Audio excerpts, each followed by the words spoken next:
shall we? Because Prince William is finally taking action and is going to war against Meghan and Harry after destroying Prince Andrew. And like I said, remember what I reported on last week?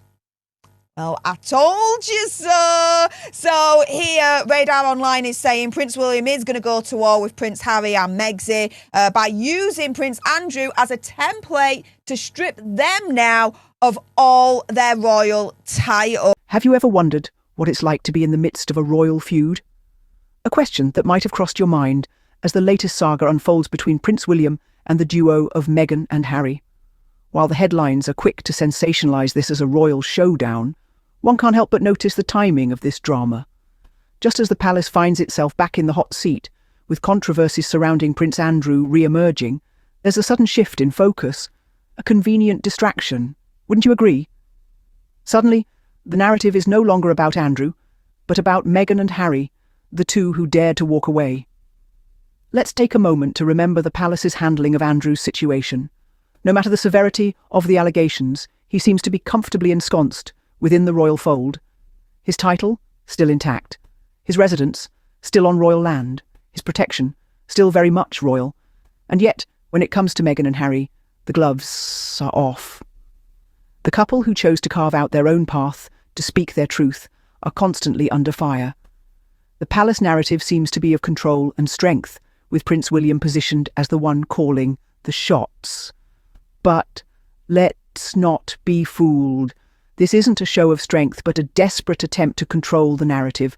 The real threat to the palace isn't Meghan and Harry's independence, but the potential exposure of its own flaws.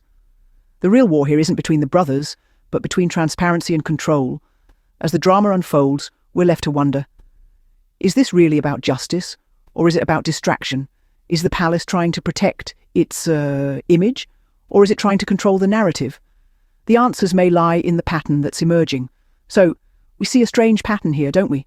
A pattern that not only questions the palace's intentions, but also its priorities.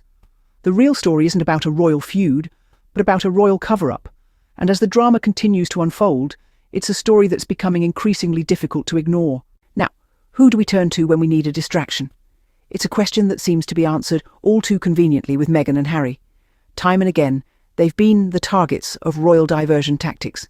It's as if their simple decision to step away and build a life independently is a cardinal sin. But let's take a closer look. Meghan and Harry haven't just moved away, they've moved on.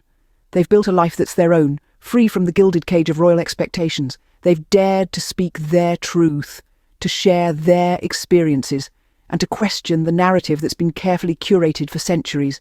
Yet, whenever a controversy ensues, the palace's gaze shifts swiftly back to them. Suddenly, they're the villains, they're the rebels, they're the ones causing ripples in the tranquil waters of royal life. But why? Is it because they've dared to defy the status quo? Or is it because they've dared to live their lives authentically without the constraints of royal protocol? You see, the real issue isn't that Meghan and Harry have breached any royal protocol. It's that they've breached narrative control. They've stepped outside the carefully crafted storyline and dared to show the world that there's more to life than royal titles and palace walls. That's why they're consistently targeted. They've become the convenient scapegoats, the easy distractions from the real controversies at hand. But let's not be fooled. They're not the problem. They're not the threat. The real threat is the fear of losing control over the narrative, of having the illusion shattered, of the world seeing the truth beyond the royal facade. So, every time Meghan and Harry are dragged into the spotlight, remember this: it's not about them. It's about a desperate attempt to maintain control, to keep the narrative intact, to keep the world from seeing the cracks in the royal veneer. It seems like the real threat here isn't a breach of royal protocol, but a breach of narrative control. Well, what does it mean to take action?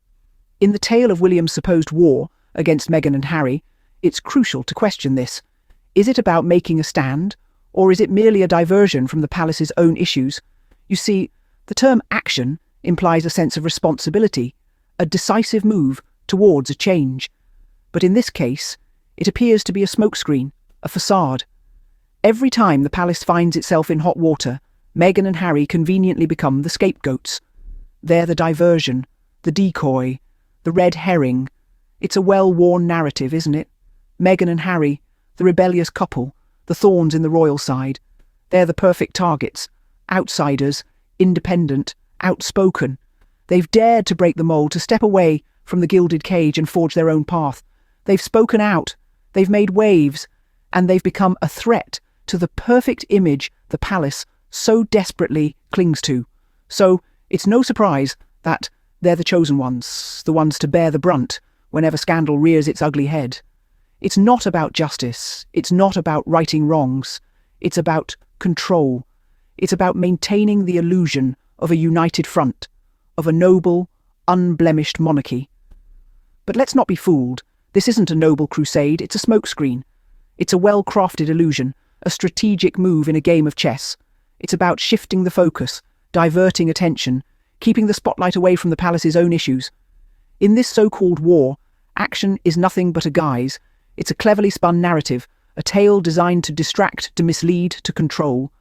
It's about throwing others under the bus to protect oneself, to maintain a facade, to keep the skeletons hidden away in the closet. So, let's not mince words here. This isn't a war, it's a distraction. It's a game of smoke and mirrors, a well-crafted illusion to divert attention. But the truth, as they say, always has a way of coming out. What are we really afraid of? This is the question we need to ask when we examine the palace's actions. Is it a noble desire to uphold justice?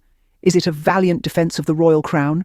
Or is it something far more primal and far less flattering? The heart of the matter is fear. The fear of exposure. The fear of the world seeing the palace for what it is, not what it pretends to be. A fear that is so profound, it drives the palace to go to war against its own. Now, don't get me wrong, this isn't the fear of a monster lurking in the dark. It's the fear of light, the fear of transparency, the fear of truth. It's the fear that comes from knowing that once the curtains are drawn, the carefully constructed facade will crumble. The palace's actions aren't driven by a sense of justice. If that were the case, they would have been consistent in their actions. They wouldn't conveniently ignore one scandal and magnify another. Their actions aren't for the defence of the crown either. If that were the case, they would have prioritised unity and not division. So what's left? Fear. The fear of being exposed, the fear of losing control over the narrative. The fear of the world seeing the palace's true colours. This fear is so powerful, it compels the palace to scapegoat Meghan and Harry, to use them as shields against criticism, to divert attention from their own shortcomings. But what the palace doesn't realise is that fear is a shaky foundation. It can't support a castle built on deceit and manipulation. The more they try to hide, the more they expose their true selves. The more they attack Meghan and Harry, the more they reveal their own fear. It's not about justice or the crown, it's about fear. The fear of exposure is the real enemy here, and until the palace confronts that fear, the war will continue, not against Meghan and Harry, but against the truth. So what's the real story here? It's not about a royal feud or a prince going to war, it's about a palace losing grip on its narrative, scrambling to control the fallout, and using scapegoats to distract from its own issues. Meghan and Harry, living their lives on their own terms, have become the convenient targets of this desperation. They've built a life outside the palace's golden cage, speaking their truth. And for some, this is the real threat. It's a threat to the image of a united, untouchable monarchy that cannot afford to lose control. It's a threat to a system that thrives on the illusion of perfection, and it's a threat to a prince who needs to appear strong and in command. But let's be clear, this isn't strength, it's fear. It's the fear of losing control, the fear of the truth getting out, and the fear of the palace's skeletons tumbling out of the closet. It's fear that's driving this so-called war, not justice or the need to protect the crown. And in this fear, Meghan and Harry have been thrown under the bus, time and again. They've been used as a life raft to keep the palace from drowning in its own scandal. They've been used to divert attention from the serious accusations that seem to hover uncomfortably close to the palace's golden gates. The real story isn't about a royal feud. It's about fear, control, and the desperate need for a distraction. It's about a palace that's more concerned with its image than with doing what's right. And it's about Meghan and Harry, who dared to step away, speak their truth, and live their lives on their own terms. So don't let the headlines fool you. The real story isn't about a royal feud. It's about fear, control, and the desperate need for a distraction.